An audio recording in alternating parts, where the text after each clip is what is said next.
So I mentioned to you in our brief conversation before I came to the podium here, Mr. President, one of the things I try to do every month or so is come to the floor. Usually when things are slower, there's not a lot going on the floor, and just to talk about some of the folks who work for us, who serve our country in the Department of Homeland Security. Early this week, as you may recall, an outfit called the Partnership for Public Service released their annual report in which they rank the best places in which to work in the federal government. And the report is based on surveys that are conducted literally by hundreds of thousands of federal employees. And this year, it showed an increase in overall employee morale for the first time, I guess, in 4 or 5 years. And that's good news. Despite the progress that appears to have been made in a number of federal agencies, not all, but many components of the Department of Homeland Security continue to, not all components, but many components continue to struggle. The Department of Homeland Security to make their employees feel good about their work and what they do for the rest of us.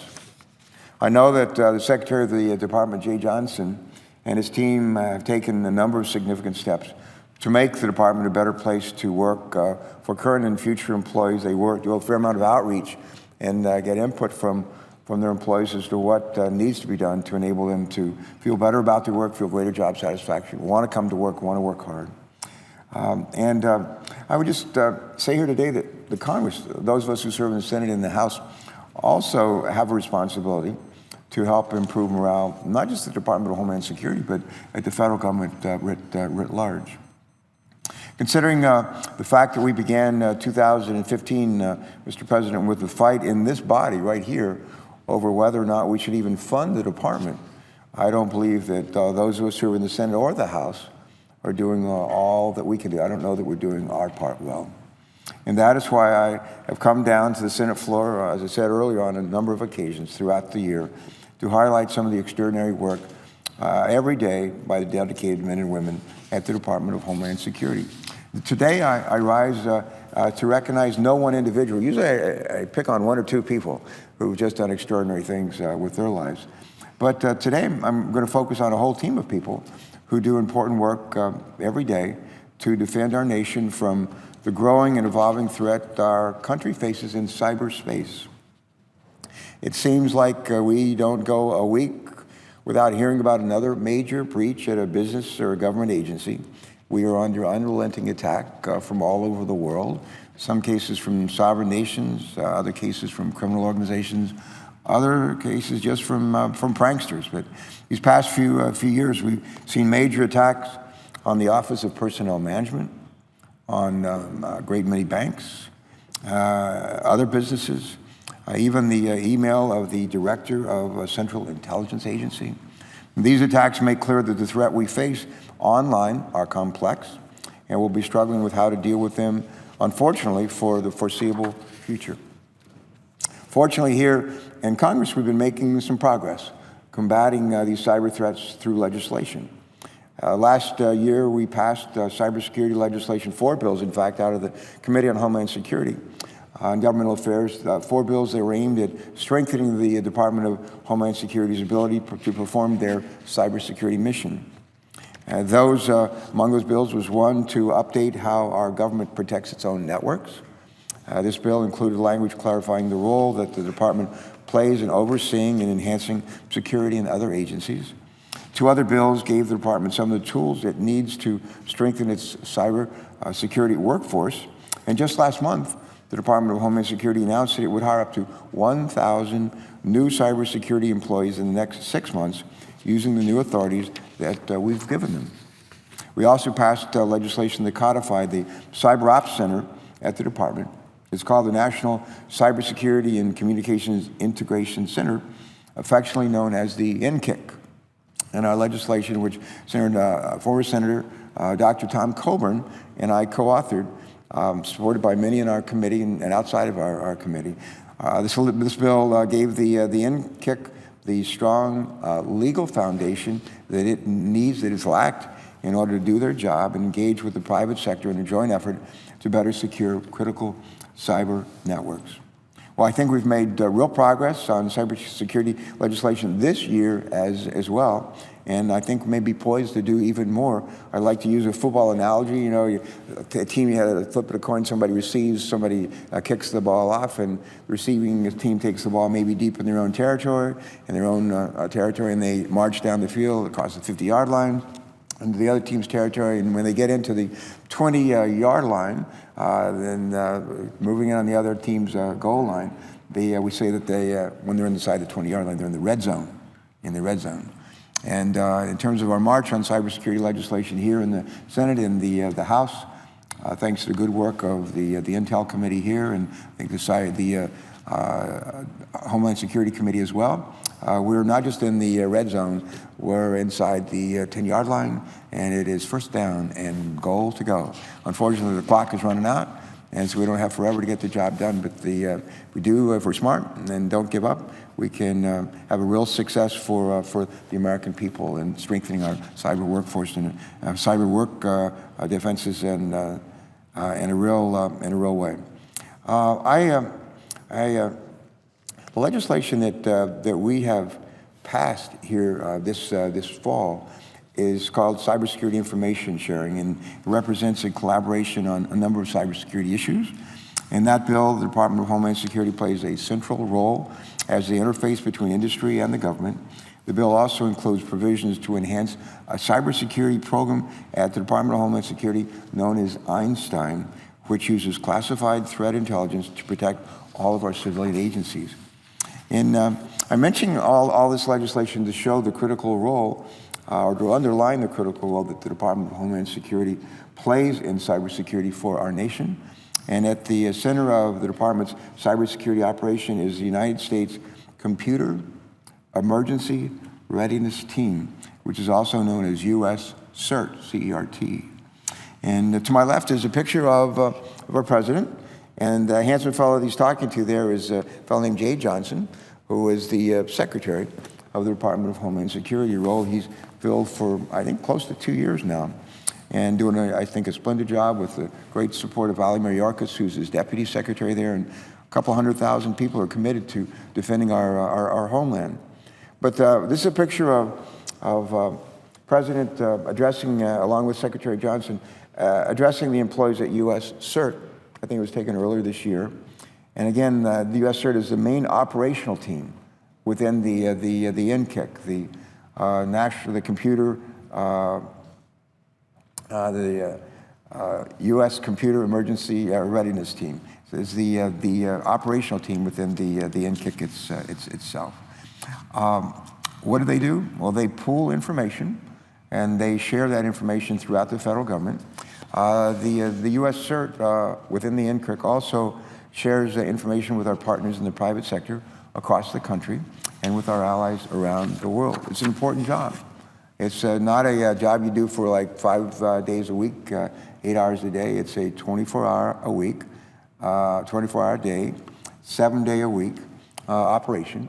And these men and women work to keep us ahead of bad actors who are trying to steal our personal information, trying to really harm our economy. They're in some cases plotting to damage our critical infrastructure, like our electric grid, like our financial systems, like our communication systems. US-CERT was established 12 years ago, a dozen years ago, as the Department of Homeland Security was first being stood up. And the mission of US-CERT is, I think, a simple one. It's to make the internet a safer place for everyone by helping to improve cybersecurity across the country. I'll say that again. The mission of the US-CERT is very simple, and it's to make not easy, but simple to say, to make the internet a safer place for everyone by helping to improve cybersecurity across our country. And to do this, US-CERT operates a wide variety of programs. These programs include several information sharing and collaboration programs, incident response teams that provide on-site assistance to attack victims, programs like the Einstein Intrusion Detection and Prevention System to protect federal agencies, education and awareness programs, and deeply technical forensic analysis. US-CERT partners with a wide variety of organizations. Among them, they partner with power plants, utilities, They partner with financial institutions. They partner with software companies, with researchers. They partner with CERT teams in other countries and other cyber operations centers like those over at NSA, National Security Agency, and at the FBI as well. When a major attack occurs in the federal government or the private sector, the men and women at US-CERT mobilize to travel, literally to travel to the victim's location. They help mitigate the attack. They help to strengthen the victim's cyber systems. And then they communicate with their partners so that everyone can secure their systems against similar attacks. So we learn from a bad experience and hopefully can help reduce the likelihood that someone else will suffer a similar fate. Earlier this year, when the Office of Personnel Management discovered a data breach affecting personnel data belonging to millions of federal employees, they called the NCCIC. They asked for the NCCIC's team of experts. And US-CERT was deployed to play a central role in, first of all, investigating the attack, but also in responding to that attack. For the next 4 months, a team worked literally around the clock at OPM to assess and to monitor federal networks and to develop new protections against this type of intrusion that OPM had experienced. Now, once US-CERT realized that other federal agencies were also vulnerable to this kind of breach, they immediately shared the indicators of the attack with network analysts across the federal government. This allowed other federal agencies to scan their systems and to make sure that they had not been compromised by the same hacker and to be on alert for that hacker's attack. Because of the scale and impact of the OPM breach, which I think actually ended up affecting more than 20 million people, the US-CERT team worked long hours to make sure that they could provide guidance to federal agencies as quickly as possible so that they could better protect their networks from similar attacks and prevent the attacker from using the information they obtained against us. The work of the CERT not only strengthened OPM, the Office of Personnel Management's cybersecurity posture, but it also bolstered cybersecurity across our entire federal government. US-CERT and all the cyber warriors at the NCCIC work tirelessly every day to outthink and to out-innovate our cyber enemies. The legislation we enacted last year and the bill we are working hard to send to the President this year with great bipartisan support here in the Senate and in the House as well. But that legislation puts the Department of Homeland Security in the spotlight and entrusts them with ever greater responsibilities for the years to come.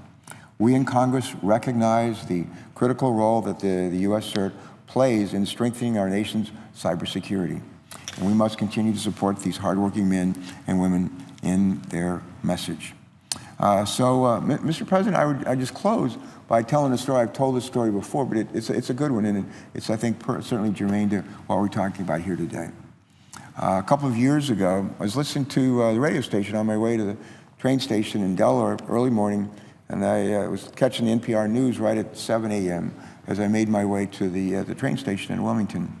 And on the news that morning, I gave a report about international survey that was taken where they asked thousands of people in different countries here and other countries as well. But they asked them, what is it about your work that you like? What is it about your work that makes you like your job or not like your job? And some of the people who were asked, they said, well, the thing that I like about my job is I like getting paid. It's not that they're in it for the money, but they like getting paid. So other people said the thing that they like about their job is they like the fact they had vacations. Some people said they had health care. Some people said they like the folks that they work with. Other people say, well, they like the environment, like a beautiful place like this in which they work. But the thing that most people said that that made them like their job, really two things. One, they knew that the work they were doing was important. And two, they felt like they were making progress. Think about that. They knew the work that they were doing was important, and they felt like they were making progress. Well, there's probably nobody in our country, at least working within the federal government, who does work more important than the folks at the Department of Homeland Security.